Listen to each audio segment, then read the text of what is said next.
Imagine a world where Japan, one of the United States' closest and most dependable allies, begins aligning itself with a coalition led by China and Russia. It sounds improbable, almost like the premise of a political thriller. Yet, what once seemed unthinkable is now being openly discussed. Rumors, once confined to obscure Japanese newspapers, have grown louder and now dominate headlines in major outlets such as Nikkei and the South China Morning Post. The central question is straightforward but startling.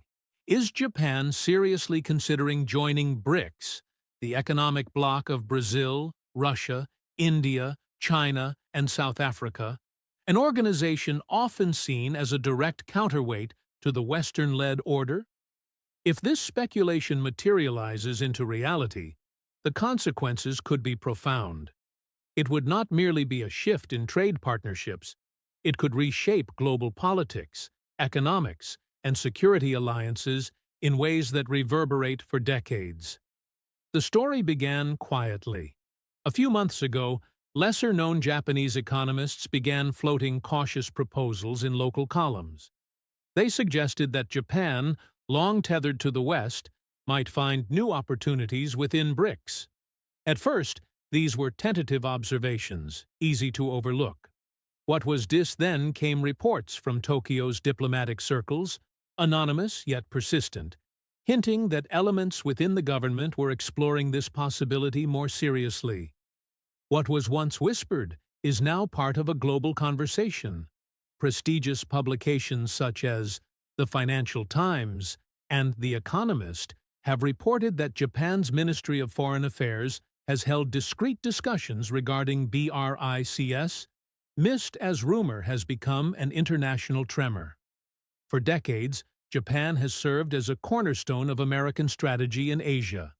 Economically, diplomatically, and militarily, it has been one of Washington's most reliable partners. The prospect of Japan even entertaining membership in BRICS, a group that includes China and Russia, nations the United States often portrays as threats to global stability, is nothing short of seismic. Why then would Japan, so deeply intertwined with the West, consider such a dramatic reorientation?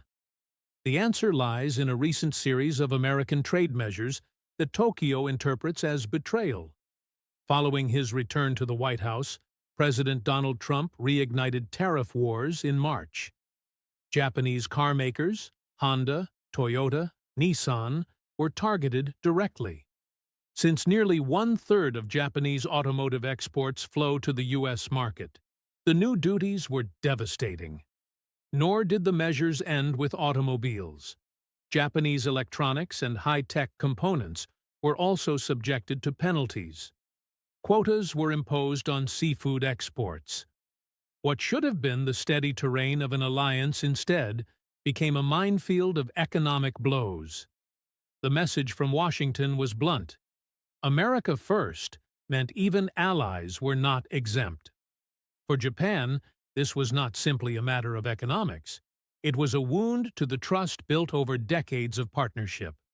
In the Diet, Japan's parliament, lawmakers asked pointedly, "If this is how the United States treats its allies, then what exactly is the nature of our alliance?" The sense of betrayal has created fissures in one of the world's most enduring partnerships. The message from Washington was blunt. America first meant even allies were not exempt. For Japan, this was not simply a matter of economics. It was a wound to the trust built over decades of partnership.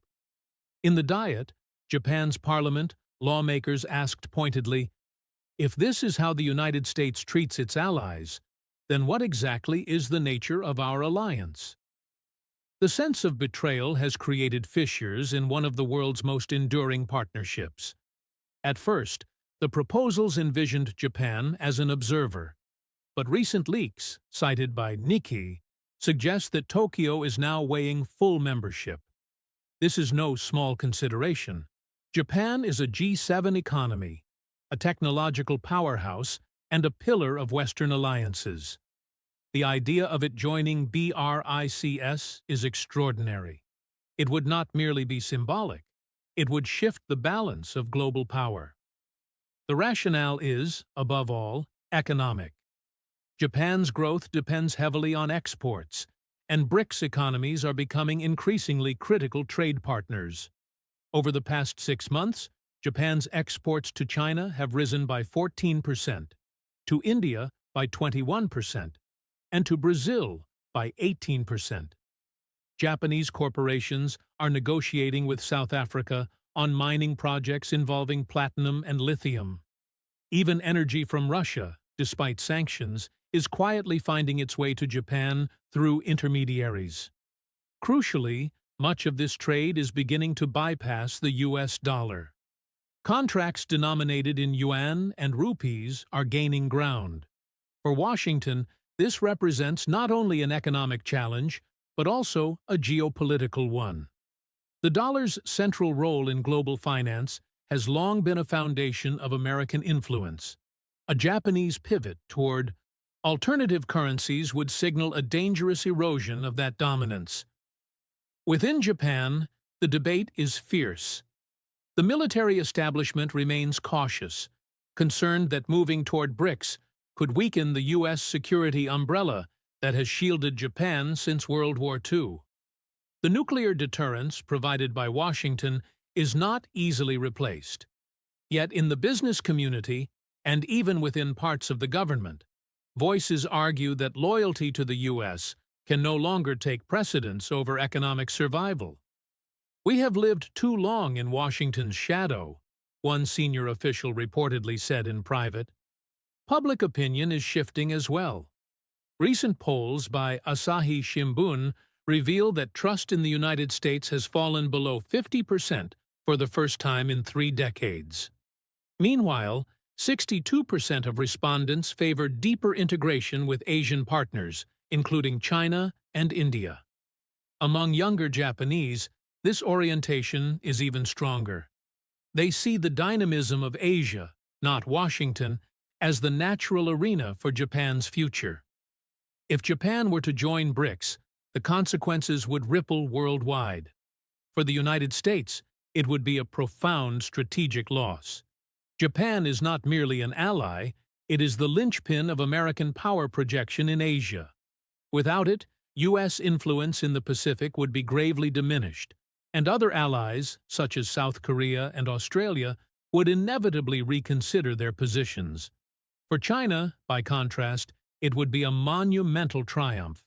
The absorption of a G7 nation into BRYCS would represent the most significant breach in Western unity since the Second World War. For BRICS itself, Japan's membership would add immense economic weight, advanced technology, and heightened legitimacy as a global counterbalance to the G7. Across the globe, governments are watching closely. South Korea has voiced alarm, with one official remarking that the region's entire security architecture could be upended. In Australia, commentators have described the development as nothing short of a geopolitical earthquake. European analysts, too, are beginning to ask whether the G7 can maintain cohesion if one of its central members were to defect. Perhaps the most striking irony is this: it may be American policy itself that propels Japan toward BRICS. The tariffs and barriers intended to protect U.S. industry have simultaneously undermined faith in Washington's alliances. In seeking to put America first, Washington may have pushed Tokyo into the arms of its rivals. Experts increasingly warn that if the U.S. does not revise its policies, Japan could make a historic announcement as early as autumn. Japan today stands at a critical crossroads. Its choice will not simply determine the trajectory of its own foreign policy. It will influence Asia's future, the global economy, and the balance of power across the world.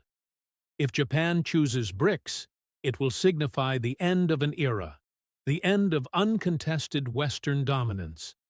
It would mark the beginning of a new multipolar order where even the most steadfast alliances are no longer guaranteed. If Japan reaffirms its bond with the United States, it may preserve the old order a little longer. but the cracks will remain. Either way, one truth is clear. The whispers of Japan's potential pivot are no longer whispers. They are a reminder that the world is shifting, alliances are fragile, and the global order is once again in motion.